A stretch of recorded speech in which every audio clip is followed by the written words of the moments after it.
It's your guy Mark Papers checking in for another episode of Gelato Talk, the hottest MC podcast around. Make sure you like, make sure you subscribe, make sure you share it, all that good stuff. Let's get right into it. We got another episode right here. I think it's episode 9. So happy to be doing this. And today we're going to be covering how to be an MC, right? Some things that you need to do, things that you need to have in play, and just good advice, you know what I'm saying? That way you can make sure that you're becoming the best rapper or musician or singer that you want to be. And I got you, right?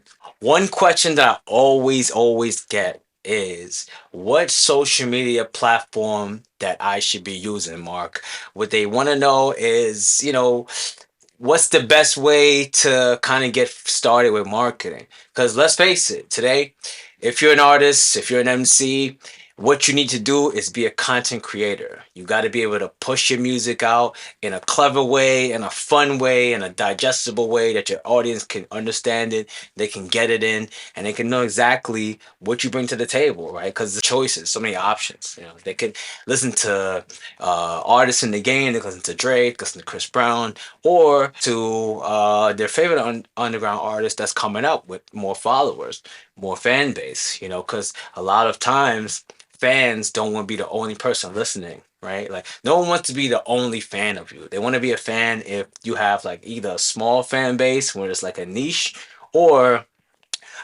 broad base or worldwide so they could, be part of that fan club. So you got to fit somewhere in between. But in the beginning, you can get one or two fans. Just know that you have to really engage with them, really have to be on them, posting all the time, making sure that they just know that you're alive, so to say, because they're gonna always want to check for you and, see what's up. So that's the best way to do it. So what I would say is before you pick a social media, what you want to think ahead of time is what does the social media want you to do, right?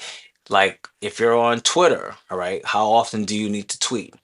If you're on Instagram or Facebook, how often do you need to post? On TikTok, how often do you need to post? Whatever social media that you choose to use, you have to see how much of an interval you need to dedicate to that platform. Once you figure that out, then you're able to just drop as much content because you know how much content you need to fulfill for your own duties, right? So when it comes to, Twitter, you can tweet every day. That should be easily done, but something like much harder like Instagram, post a reel. And then TikTok, you probably even have to work a little harder to make sure that your content is a video and you're making the video something that people can respond to and interact with and they really enjoy the content. So it's different levels to every social media, but pick the one that you're going to be the most consistent on, and you're definitely going to win, in my opinion. Instagram is a platform that we've seen ride a wave. It goes up and then it goes down. It goes up and it goes down because they like to make a lot of changes. Instagram likes to switch around their entire app, and if they see something working on another app, they're gonna borrow it, right? That's just their philosophy. Like we've seen, we never had stories, and then Snapchat had stories, then IG had stories. So now stories is just how we use it more than just posting, right? It's like become one of those things, but we never always had that on Instagram. What else? They put the shops in, now you can shop and browse it, but I don't know how much that's working. I never met anyone that's actually bought anything from Instagram. Great social media, it's owned by Facebook, so they're not really going anywhere anytime soon, but the use of how much people use it, I think, is actually going down. Someone could check the numbers on that, but Instagram is not the same platform as it used to be. What I think Instagram has turned into is the new communication line or channel, because essentially, if you look at it, if I meet someone, you meet a girl, or you meet someone in business, or you meet someone you're introducing to, right?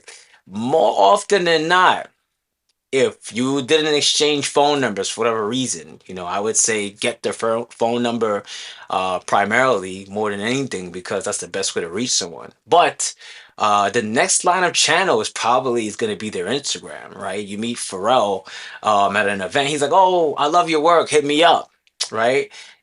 and he doesn't give you his number. If you want to find him, I would say just DM him on Instagram, right? You're not gonna go to his TikTok and Instagram him. You're not gonna and write him a message on there. You're not gonna try to DM him on Twitter. Like I don't know. I feel like it's just the medium line of communication is Instagram. It's just like money, right? Like anywhere you go in the world, they accept US dollars. Like I don't give a fuck what country you're in, wherever you are, they're gonna take that dollar because they know that they could take that dollar somewhere else and it's gonna work. That's what Instagram has become. It's become just middle line channel that hey, just hit me on Instagram, because you could assume and rightfully so that the person probably has an Instagram. I don't know if you have a TikTok. Probably now everyone now seems to have it because at first it started to just be like kids, and now you see more adults, more 30-year-olds, even more 40, 50-year olds have TikTok, which is good. I think it's just social media. Like, why do we make it that it has to have a fucking certain age group or age bracket to use it? Like, who gives a shit? Like, I never look at an app and like, oh yeah, that's just for kids. Is it good? Is it just for kids and they say it? Then yeah, then your weird ass shouldn't be on there. But if it's an app and we're all on it, we all can use it in different facets. Like, look at Facebook. When I first had that, it was for college kids. You had to be in college. You had to actually sign up with a college email to get it. So it was like, which school did you go to? So it was like pretty much school. So we would use like, all right, this is the school we went to, and when we go to parties, if you meet someone and then you forget how to link them, I could just link you on your Facebook. Like, I'm like, guys, I remember her name. What I'm saying, you just find her on Facebook, and then it's all good. So Facebook has carried that on to Instagram. And for those that don't know, Facebook actually owns Instagram, right? So I don't. You have to know that they're the same company. The same company runs them, the same app. So they kind of work, very similar, the same type of demographic. So, that's a great social media to use. I would say Facebook always going to be good if you want to use it. It's going to give you back, it's going to be more engaging, right, in your content. Instagram is like the cool spot. Again, people are on there. It's kind of to talk to people, not really to look at your content and shit like that. They're not really there to absorb content. Now with the reels, but what I'm saying, I not as much. They do other shit with it. Other great platforms I think is great are Twitter. If you're a rapper or an MC or a singer, we're just gonna stick to MCs. Twitter is really good because you actually can get your thoughts out in a written form, and then some people like that. The crowd that uses Twitter tend to be really engaged in the content, and a lot of times if you see when celebrity says something wild, says something crazy, it's usually said on Twitter. Then it's brought to the rest of the social media. So Twitter is like the first response to any type of social media content, anything that's going on in the world. Like they're the first people to hear it. Like if you go to Twitter, you'll see the trending topics. That's what's actually going on right now live. Like when Chris Rock had his special, he's trending. If Dave Chappelle says something wild, it gets trending. So all these things go there really live, really quickly. So it's that type of environment. If you're someone that likes fast news, if you like to speak fast, if you like to talk a lot, you can be on Twitter and get a lot of your content out. Rap Chat, it's another great app.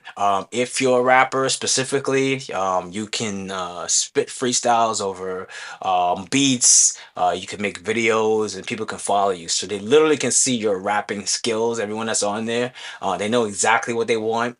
And I think as an MC, as a rapper, you should be on another app that has nothing to do with fucking like other social medias. Because let's face it, when you're on Twitter, when you're on TikTok, when you're on Instagram, you're kind of trying to get fans from people that didn't come online to be your fan. Like they didn't go on Instagram to see, oh, well, let me check out what new music came out.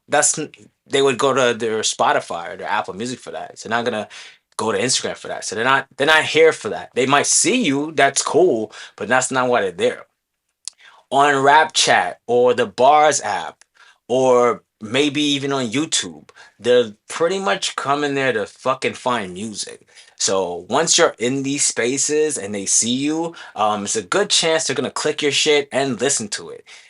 Because a lot of times having followers doesn't mean you have fans. Like when I look at my fans, I look at how many fucking Spotify listeners I have per month. That's how many fans an artist has to me.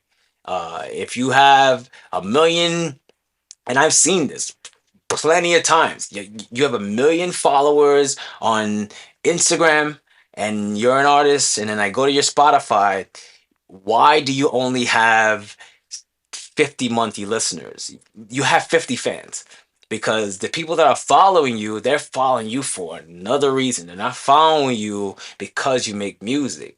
Now, this may not bother you or apply to you, I guess. Like if you're the type of person that you don't mind if people just follow you just because they want to be a follower of you and not a fan of your music, then cool. Do that. Just know that it won't grow your music. You have to have your monthly listeners go up, and that tells you how many people you have in your fans. And literally, you get that's how you get paid, right? You don't get paid for having a million followers on any social media. They don't pay you for having followers. It's your job to get the followers and then take the followers and make them into customers. They have to follow you first to know who you are, and then you sell them something. It could be anything you want. It could be merch. It could be the music. It could be your clothing line. It could be another product that you sell them. It could be wristbands. It could be shows of your tickets to your show. Excuse me. It could be a virtual ticket. It could be a number of things. But your followers, you should be thinking to bring them in to offer them a part of you. That is the track of how you be successful as any type of musician. I think sometimes as artists, we seem to forget uh, that it needs to be a conversion, right? Because they're just gonna follow you. They don't, and it's not their fault. Don't ever blame the fans. The fans, they're there to follow. That's why they're on social media, to follow things, to check out things, to absorb this content. Because in between work, we all scroll. When we're at home, we scroll. When we wake up, we scroll. We're all scrolling. We're all looking at shit all day on our phones, right? So it's if you're one of the people that's making this content, you got to make shit that they're scrolling to. And if they keep seeing you every time they scroll, every single day they see you, they're gonna start to learn who you are. This is not an overnight thing. I say any social media that you commit to, you got to give it 9 months. Just make a baby. You have to put in the time that it's gonna grow from small to growing to rolling. Then you're gonna get tired. You're not gonna want to do it anymore. You gotta go through that shit. Maybe your girlfriend broke up with you. Then you got to do all this shit in between. You're still growing, so you're probably gonna take a couple steps back, and you got to keep going again. So give yourself 9 months. The app is gonna change. They're gonna change the algorithm. This is not gonna work anymore. Things are gonna happen and occur. But can you stay the long road? But if you can, you're gonna become one of the names that we all look for. It's just that simple. Like it's a hard commitment. That's why a lot of people don't do it, or they don't want to admit that's how you make it from small to medium to large, right? You have to fucking go through steps, and you build yourself up. You build yourself up. You build yourself up until you fucking make it there. It's not magic. I didn't do any magic, right? I didn't do anything fucking special to get to where I've gotten to achieve, excuse me, what I've achieved. Because that's why I look at it. It's not even where you're going. Because the rap game, the music business is only gonna let you in if you want to be in it. If you kick the fucking door down, that's the only way you're getting in. They're not gonna let you in if you kind of want to be a musician, but you can't accept criticism, and when people tell you stuff, you don't know how to deal with it, and people are fucking shady, and people are snakes, and they doing all those things to you, and they're telling you bullshit and telling you lies, and your fans are not helping you, or it's not growing. You're making all this stuff, you're paying all this money, but it's not coming back. Like, can you deal with all this shit? You have to. It's not even can you. It's you have to if you want to be a fucking rap and MC. That's it. There's no excuses. You can't want to do this shit but not have tough fucking skin because no one's gonna give a fuck. They're not gonna be nice to you. They're just not how it works. When I went to LA, it showed me that it's savagery. Nobody gives a fuck. Everybody's on their way to Hollywood to make it. It's people fucking every day dropping off at LAX, trying to go into music studios, and they're shooting videos and they're dropping their content and they're doing big budget shit. How are you going to deal with that? How are you going to compete with that? Right? The fortunate news is you don't have to travel to Hollywood anymore. You can make it in any city, any town, any state. However, you got to grind your ass out on the internet more than ever before. It's more competition, right? It's so much. It's heavy. You gotta really, really, really, really put in the fucking time, put in the effort online to make it to where you want to go. And once you do that, you have a more clear path to, make it as to where you want to go. But you really shouldn't look at making it. What you should just do is focus on how much are you progressing. You know, that was the biggest key for me. How much progression am I making with my music? Did my new mixtape sound better than my last mixtape? To me, it always starts with me. Then I ask my friends. Then I ask my fans. I don't even really ask them. I just see what their response is. But that's it. Did I come off better on this one than I did on my last one? And if not, why? How did I digress? Because I don't ever want to digress. Fuck that. I want to always progress. That's it. It's the only way I'm going. I'm going up, you know? That's the biggest key to this shit. So year over year over year, when I kept making records and it sound better, then I bought new equipment, so now my voice sound better, and then I learned how to mix better, and then I started to pay for mastering. Now you don't have to even do that. Now it's free, right? If you're an MC now, it's one of the best times to make music ever. It's one of the literally the best fucking times to be a musician. It's the fucking most affordable time to have a home studio. You can collab online. Mastering is free. We have AI. AI can do mixing and mastering now, and it sounds incredible. There's new plugins that do incredible, crazy shit. Like, we never had Fab Pro Filter. You know what I'm saying? We never had dynamic EQs. They probably had all that shit, but it wasn't available to us.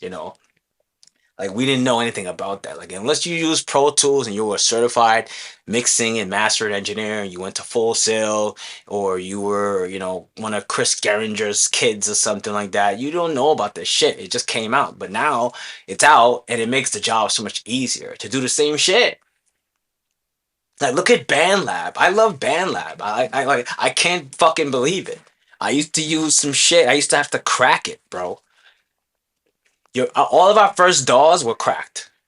All the OG engineering niggas, anybody that was in the game, and we've been doing this shit for the last 10 years that came before the SoundCloud era, that came before MySpace era, all of our programs and plugins were fucking cracked. That's what we did. Like, we had no fucking choice. Like, we couldn't afford this shit. Like, if and to get Apple Logic, you had to have a Mac computer, which many of us didn't have. You know what I'm saying? I use Mac now, but I know it's fucking expensive. It's not cheap whatsoever. But I like it because my computers last longer. Because I break computers. If you Hey, because you gotta do so fucking much sometimes with the computer, so it's bound to break. You know what I'm saying? It ain't gonna stay uh 1, 2, 3. You know, and I had to do so much to pretty much get the computer to work. I was like, yo, fuck it, I'm just gonna use Macs. You know what I'm saying? Because the PC, while they cost less, you know what I'm saying, they're more affordable.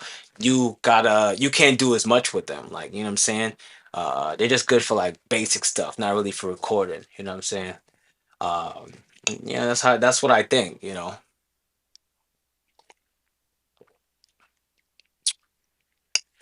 always get this question about releasing music, and back in the day, I always go back in the day, right? There's also there always is going to be two channels of releasing music. It's going to be an official channel where we all release our music to, and that's going to be the place that we put the music where it's going to be for the masses, right? But also, we need another spot where we can put our underground music. And to me, there's no other place right now than SoundCloud. SoundCloud is the best place as a musician that you really should probably be growing. You know what I'm saying? You probably should be putting your music on SoundCloud first just to test it out, put out demo copies, put out beats, anything you have in your hard drive, anything you have on your computer that you're really not gonna use or put out there, you need to just put that on SoundCloud, right? It's just good. It just makes the most sense. Like, why the fuck would you not put it out there? If you leave it on your computer, it's not really gonna do much for you, right? You might as well put that out and let that let your fans hear it. That's the best thing to do. And SoundCloud is great when you're not putting on DSPs because everything to me doesn't belong on the DSPs, right? If I drop a record and I don't own the beat, or if I didn't lease it, or I have a record that I really, again, I don't own the copyright. I'm putting out stuff with samples in it. You really shouldn't be putting that stuff on DSPs. I mean, I put out stuff on DSPs that I try to have all the ownership to. Like, I got some stuff on there that I need to go get cleared, but I really want to take that stuff down because at the end of the day, it's you can only get a little bit of money from it because to me, once you get over a certain threshold, like if you sample Sting's record and you put it out and you only getting 10,000 plays, like he's never gonna see that, right? He's not gonna come for you for the money. But if that song goes and it gets 1 million plays now or more, and it gets copyright alerted somewhere, oh, he's gonna come for that money, all of it. He's gonna take every single royalty dime you got that songwriter can pull from you. And I don't know why you're in this rap shit. But I was always in it to make sure that I was making good music, but I was also getting paid my fair due. Like I never want to be making records and I'm not getting paid properly. Like I can't fuck with that. Like why would you make your music, do all this shit to get it out there and not even have a way to get back from it. Like you don't want to do that to yourself. So just avoid that. Lease your beats. There's leases now for fucking. I seen people leasing beats for $10. Yo, you can get like ten beats for $100 with the full lease. Just lease your beats. Like I encourage every artist, every rapper, lease your fucking beats. And also, if you record music at home, unless you really know what you're doing, pay an engineer. Like stop fucking trying to mix your records at home. It's not gonna work. And I'll tell you why. And I'm not trying to play you presets, all this shit, it's not gonna sound good. Why? Because you're mixing in a room that you can't mix in. Every studio you go to, do you know if you go to studio and it just sounds good? Like this music you're playing, it sounds good. Like the beat that you had in your house or your car, when you brought into the studio, it sounds fucking good. Why? That room is treated to sound good. It's the harmonics are treated. It doesn't have reverb. Like this room that I'm talking in, like I could clap for you. Like it has reverb. Things bounce off it. Like when I do mixes, when I'm in a hotel, when I'm in a non-studio environment, I always mix with my headphones on because there's no way you're gonna hear it. You just can't hear from your speakers. It's telling you lies. So imagine mixing a record where it's the curve response of what you hear, like what your ears are allowed to hear, it's always like 50%. Just imagine that. So you even if you mix the best record, you can't hear everything. So pay an engineer that's sitting in a fucking treated studio to mix your records. It's not that expensive. If you can't afford to put out a lot of records, cause me, I wanted to drop a lot, right? In 2020, I dropped 75 records that year, 4 albums, 3 albums, and an EP.